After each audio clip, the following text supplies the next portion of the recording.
नमस्कार। श्री फलेनी माध्यमिक विद्यालयको कक्षा 10मा अध्ययनरत विद्यार्थी लगायत शिक्षक केदार बोहरा र होमनाथ घिमिरे सरको नेतृत्वमा हामी विद्युत र चुम्बकको पाठको अध्ययन गर्ने क्रममा दोर्जी 1 जल विद्युत परियोजना भन्ने हाइड्रोजन पावरमा इन्चार्ज ओझा सरको सहायताबाट पाठसँग सम्बन्धित नयाँ कुराहरू अध्ययन गर्ने अवसर पाइयो।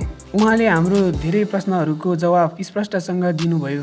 यस्तो ज्ञानपूर्ण अवसर मिलाइदिनु भएकोमा केदार सर र हाइड्रो पावरको इन्चार्ज ओझा सरलाई हामी कक्षा 10 को विद्यार्थीहरूबाट धन्यवाद दिन चाहन्छौँ।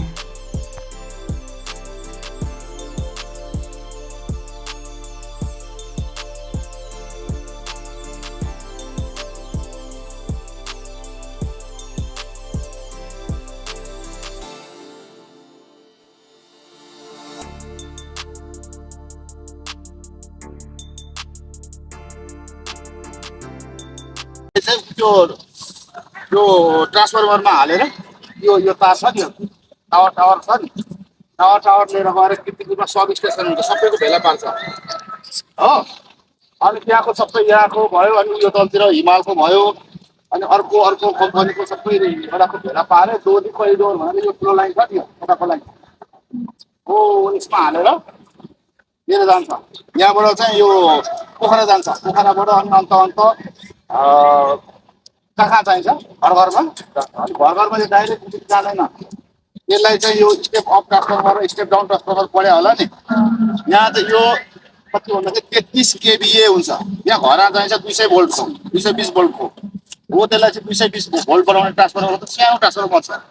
यो चाहिँ ठुलो ट्रान्सफर्मर हो। त्यो ठुलो ट्रान्सफर्मरले चाहिँ 233 kVA बनाउँछ।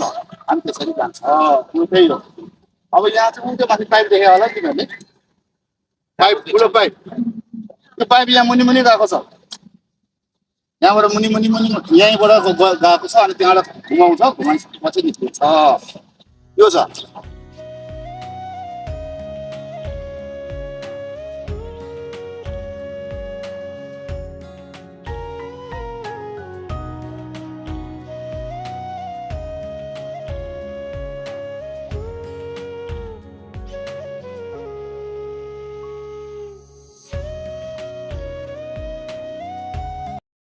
अब सिधा जस्तो बाँसको मकैको पात जस्तो प्यारलेल भयो भने यो भित्र बिउ बन्नुलाई चाहिँ फुल भइहाल्यो। बिउको पनि एउटा फक्लेटा हुन्छ, 2 फक्लेटा हुने भयो। समानान्तर भनेको सिधा दुई दलीय भयो। उसमा पऱ्यो खुल्दैन, तेल फाइटर भित्र पऱ्यो। किर्को फाइटर उन्नी प्रजातिको नि, यो मौरो उन्नीमा पर्यो नि त। अब यहाँ भास्कुलर बन्डल भनेको यसको जाइलम फुलममा राम्रो विकसित हुन्छ यिनीहरू।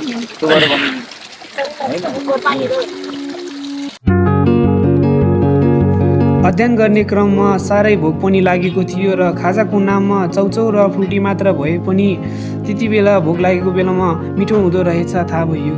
खाजा साजा खायो अनि हामी होस्टेलतर्फ लाग्यौँ।